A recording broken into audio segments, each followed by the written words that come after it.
Good evening, ladies and gentlemen. Thank you so much for joining us this evening.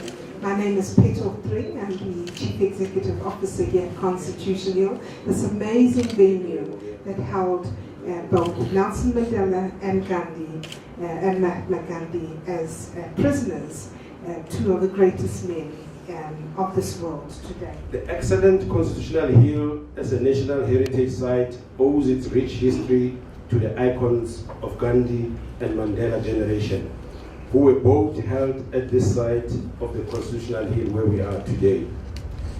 There is a living legacy demonstrated by way of life in values, a living legacy of volunteerism and service. The story of Con Hill goes beyond the walls, iron gates, and the high walls. It is a story of the transition from a turbulent past to a democratic South Africa. This story symbolizes a major achievement for all the efforts and contributions by the icons such as Mahatma Gandhi and Nelson Mandela and many other citizens who made a contribution to what we realize as the freedom and democracy that we enjoy today. Today is a significant day that saw South Africa joined by a global community who celebrates the legacy of Mandela, giving 67 minutes of their time to community service. It is true acts of doing well that cohesive societies are founded upon. There are values that both Gandhi and Mandela promoted. They both lived for the promotion and protection of human rights. They both faced challenges and transcended them into their efforts for a just world. These two icons lived in different times and yet inspire similar values and principles in us, which were peace, change, and reconciliation. I come from an era where I had never had the opportunity to meet Gandhi. So when I went to the Nelson Mandela Foundation, I was hoping that I would get a meeting with Mr. Mandela.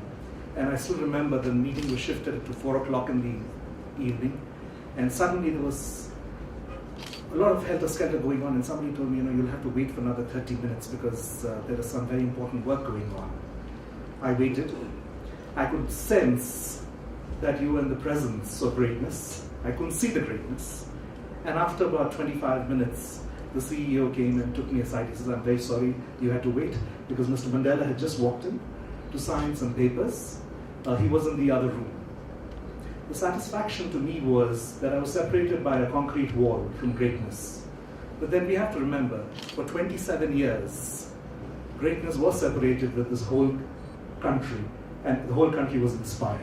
That was my source of inspiration when I started off, and I said, we have to do something with Mr. Mandela and Mahatma Gandhi and announce to the youth that you have to embody their qualities, their resilience, and become the next Gandhi or become the next Mandela. I think the world really needs them. That's been my inspiration in getting this exhibition together, that my goal is to find the next Gandhi or find the next Mandela because the world needs them. I hope you all enjoy the exhibition. I'm not going to talk too much about the exhibition. It's a digital exhibition and it should speak for itself. Thank you so much. Thank you very much.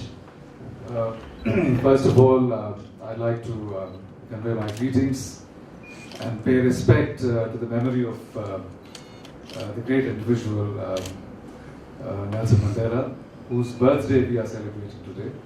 And it is, of course, a singular privilege that we are starting this exhibition on the occasion of such an important day. It marks the beginning of our festival, Indian festival in South Africa. And when South Africa achieved democracy and freedom from the shackles of apartheid, it was a matter of great rejoicing for people in India, as it was for people in South Africa and rest of the world. because the bondage of people in South Africa was the bondage for the entire humanity.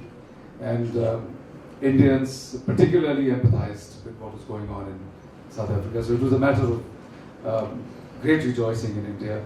And we have undertaken this festival to celebrate with the people of South Africa 20 years of freedom and democracy. The Mandela Gandhi digital exhibition, which we are opening tonight, brings together two of the global icons of the past 2 centuries of world history. And it's very fitting that it's taking place here at Constitutional Hill, where they were both incarcerated. Our beloved Madiba and Mahatma Gandhi shared many attributes, values, and philosophies. They were both lawyers by training, articulate speakers who could win over people and crowds, working within a collective and for the consensus of ideas. They were visionary and inspirational, true global leaders. They both became the public face of their peoples and their struggles, with global influence and global impact.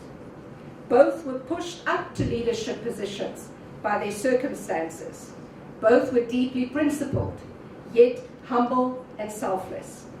They both believed in exercise of the mind and the body and self-discipline. I believe they would have approved of this initiative to honor their values and their ideals. And I believe they both would have encouraged all of us to continue the struggle against all forms of injustice and inequality in the world. In my opinion, Mahatma Gandhi's life is an epic of faith and endeavor.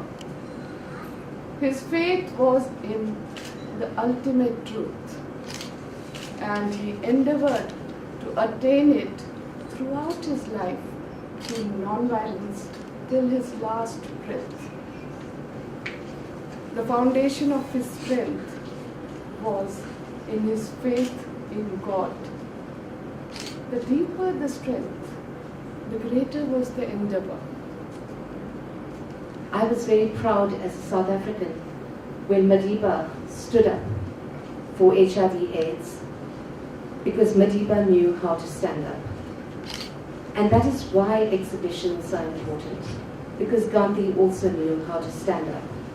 And I hope that the youth who are watching today learn one thing, that neither Gandhi or Mandela were passive. They were passive resistors. We cannot just be silent witnesses to the history that is being made and forged. If we choose to remember both Gandhi and Mandela, we must do so wisely and with the moral force that underpins our actions. That is Gandhi's way. That is also Mandela's way. When Gandhi left these shores in 1914, he referred to his stay in South Africa as being a sacred memory. And I hope that we learn to preserve that memory, but to actively perpetuate and continue in the footsteps of both Gandhi and Mandela. Thank you. What we did was we got a lot of khadi from India, and we got the beads from South Africa, and the whole theme is khadi and beads, signifying Madiba and Mother Mahatma. That's So wonderful.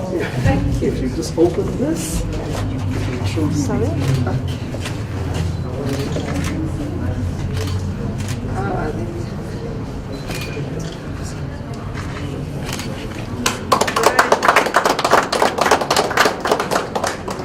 Thank you very much. So we've taken interesting chapters and put it together so that there's always a little interesting comparison. If you read the few pages, you would get a sense of what was happening in both their lives and eradicate social injustice, untouchability, and slavery. They both had this trust for education, courage of conviction, in almost 7 to 8 languages. And they suffered from miseries, but they never gave up their moral courage. And interestingly, both had their first law offices about in less than a kilometer from here, in 2 roads next to each other. We have edited footage and kept it available so you could get excerpts from their life and the documentaries which have been made about them.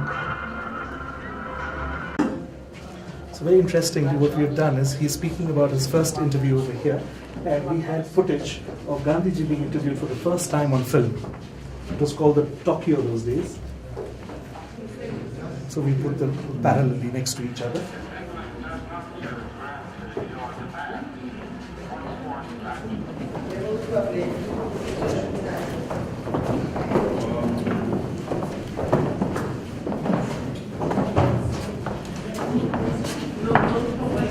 We have two exhibits over here. This is the parallel lives of Gandhi and Mandela. And we have two flower arrangements, one signifying Robben Island and one signifying Satyagraha.